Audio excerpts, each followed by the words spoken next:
question. Listen and I always think there's a balance in that. Not everybody is coming from small groups. Yeah. You know, so some of us because the current issue is right now. I mean, what is that?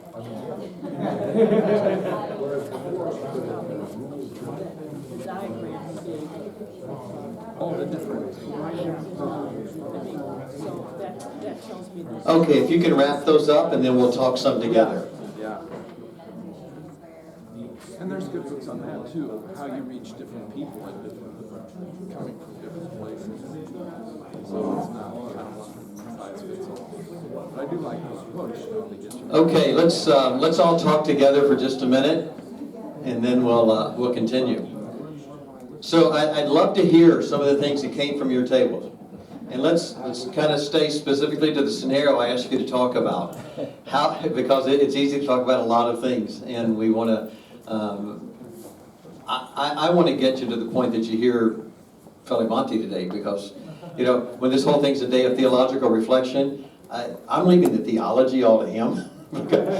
How dare I tread into that territory with Dr. Kärkkäinen here. But so you got a scenario, you developed a new friend, coffee shop, bar, somebody, the parents of other kids that are on sports teams, any situation in life that you can imagine. And they have this realization that this faith that you've begun to talk with them about, they want that to be their faith too. How do you help them cross from that place of unbelief to belief where they know that and they have confidence? And we understand the means of grace in that, but in this conversation out of a relationship, what do you do? What do you say? How do you have conversations with them? Anybody want to share some thoughts from your table? Okay. You get a microphone. That's dangerous with a bunch of pastors in the room. Now everybody wants to. So our table talked a lot about location of where you have those conversations. Do you stay at the bar? Do you bring someone over? Do you invite them to your house? Do you invite them to worship? Or absolutely do not invite them to worship? Which was an interesting that we all, and a little bit said location matters a great deal as to what setting you're putting them in. And I think that, I'll be right there. I think that my perspective, this is just mine, and how I stay right at the bar. I stay right, the more beer I get them, the better I can have a conversation. Since one of the things that I think is really important, and this helps us begin to find some of these friendships, just a suggestion to you, I think it's critical in our lives that we are invested in our communities outside of our churches. That you find an agency, a board to serve on, something to do. And I'm chairman of the governing board at JFK Hospital in our valley. Also went on their board 5 years ago. I'm chair of that board now. But it's opened up opportunities for me to meet people and have conversations that I would have never had before. And I've become really good friends with a physician who, sitting at a bar one night on the corner of the bar, he knows who I am, and we have these spiritual conversations. And I earned the right after several times to say, just kind of, where are you with spirituality and faith and all of that? And, well, I was raised Jewish, but kind of if you asked me today, I would be agnostic. But if you pushed me to come off of agnostic, I would just probably choose to be an atheist, rather than the faith that you have. But we've had these amazing and ongoing conversations now for a couple of years. And so again, it's my job to be faithful with my witness, but I stay right at the bar because maybe somebody else will overhear us and want to be part of that. Okay, Stephanie. Part of the complication, I think, and I think we discussed this at our table, it wasn't just me, right? Was that in our Lutheran theology, we don't hold that, okay, so friend, what you need to do is go forward at an altar call, give your life to Christ, make the right decision, read the Bible, get baptized, whatever, because we don't believe in works righteousness. We don't even believe that your belief saves you, but rather Christ on the cross saves you. So there's a beautiful theology of being passive. And we say passive in our culture like it's a bad word, but really, when we're talking about grace, we're talking about the receptivity of what God did and passively receiving that. And so we don't want to, as leaders in the church insist that people need to, whatever they, other denominations might say you need to do. However, we do want to help people engage in relationship with a God that desperately loves them, instead of just ignoring that incredible grace. So I think it's more complicated than maybe other denominational theology that says, well, all you need to do is follow these 3 easy steps. Yes, great point, and there's a lot to discuss in that, and I totally agree. Totally unmerited grace, nothing we can do to be saved. As a Baptist, I hated the 4 spiritual laws. I hated it. I just never liked all of that, and having to say a prayer to get saved, because one, I don't find a biblical model for that anywhere. But in our passive theology, we still have to help people understand and figure out a way that they now know this grace that God gives them, and it's totally the grace of God, that they're going to embrace and live out and lean into that grace.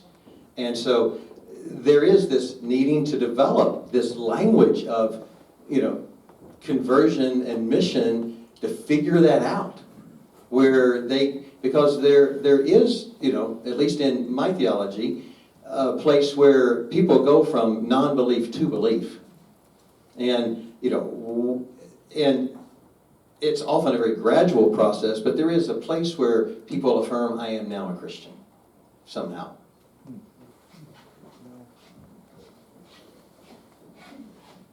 I just wanted to follow up on that because I grew up Pentecostal. So when you asked that question, there was sort of this pause at the table, and I said, well, in my upbringing, that's a very easy answer. ABC, acknowledge, believe, confess, say the sinner's prayer. It's very clear what you do. But Lutherans have a different theology than that.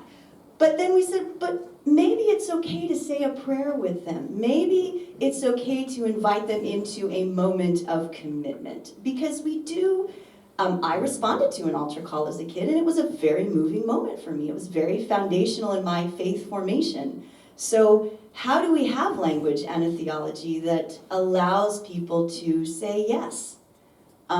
Understanding it's a response to grace and it's not works, but how do we do that? Which is such a great conversation. How do we invite people into that commitment? Yes, I will follow you, taking that step. It's more complicated with our theology. But yeah, in the church I grew up in, very clear how you respond to that question. Okay. I kind of suggest that I would go a different route. I would not be very quick to make a witness. I would try to first be very quick to be a good listener.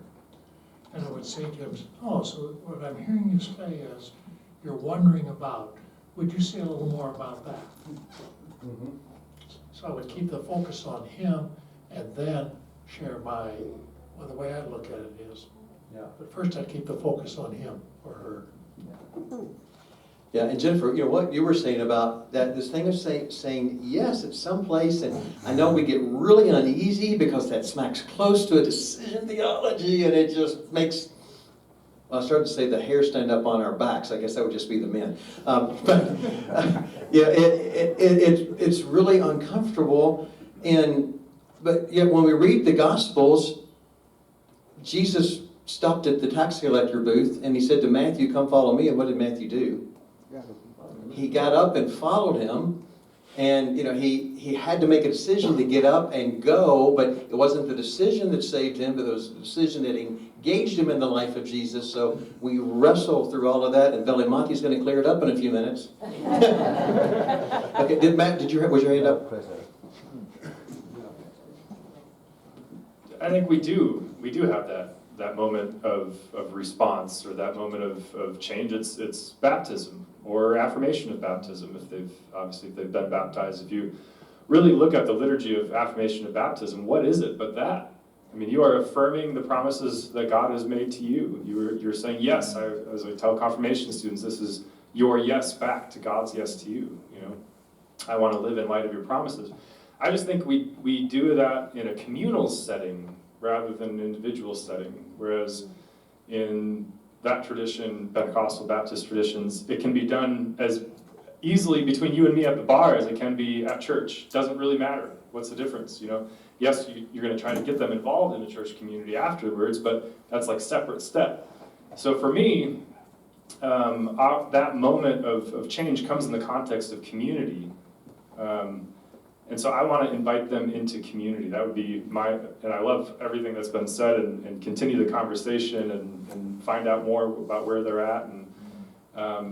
But eventually I want to invite them to come live life with us. Come live life in Christian community and see what that does for you. And then maybe eventually you'll come to a point where you want to engage more deeply and affirm a faith, affirm a statement of faith where you're, and by statement I don't mean Apostles' Creed necessarily, but alone, but affirm that yes, you want to live your life in light of who God has told you are. So we talked about that a little bit at our table, and then it kind of came up for some of us, well, is my community, is my church a place I want to invite them to?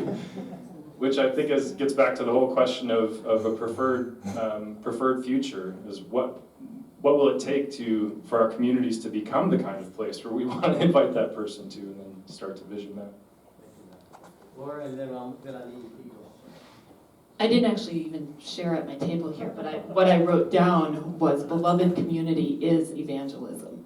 And just going along what he's saying about how if a faith community, and this is an if, gets the question of whether, we feel our place is truly a place of welcome for people, but if they truly are a place where people are free to be who they are and be beloved, that is witness and evangelism in and of itself. If somebody feels welcome to come into such a place and truly loved, that is experiencing Christ right there. And so, yeah.